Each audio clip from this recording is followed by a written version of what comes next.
Welcome to our channel water health. So chapter 2 water colour Venn diagram.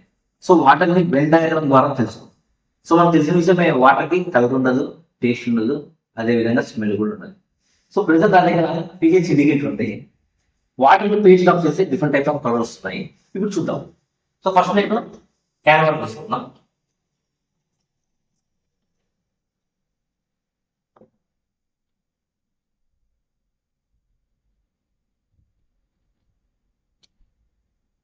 So మనకు can water yellow colour వచ్చింది. So అదే విధంగా tap water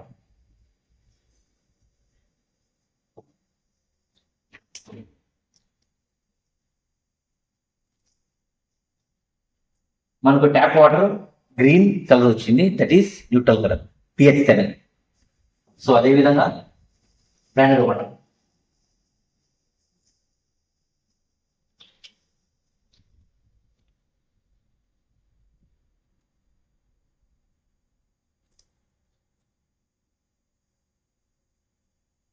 మనకు branded water కూడా yellow colour next వచ్చింది.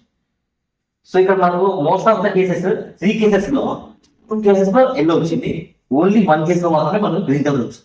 అసలు green colour ఎప్పుడు వస్తుంది మనకు క్యాజువల్ గా? ఎప్పుడైనా సరే ఎల్లోలో బ్లూ మిక్స్ అయినప్పుడు మాత్రమే మనకు గ్రీన్ కలర్ నేచర్ వస్తుంది. సో వెన్ డయాగ్రామ్ లాగా చూసినట్టయితే సేమ్ అదే విధంగా గ్రీన్ కలర్ నేచర్ ఎప్పుడు వచ్చింది? ఎల్లోతో బ్లూ మిక్స్ అయినప్పుడు మాత్రమే మనకు గ్రీన్ కలర్ నేచర్ వస్తుంది. సో ఇప్పుడు అదే విధంగా వాటర్ చూసినట్టయితే yellow colour minerals, blue colour minerals కలిసినప్పుడే మనకు దట్ ఈస్ గ్రీన్ కలర్ వస్తుంది, that is neutral nature pH 7. అసలు ఫైవ్ కన్క్లూజన్, అసలు వాటిలో అసలు ఎల్లో కలర్ మినరల్స్ అంటే ఏంటి, బ్లూ కలర్ మినరల్స్ అంటే ఏంటి? సో వీటి గురించి మనం థర్డ్ చాప్టర్ లో డిస్కస్ చేద్దాం.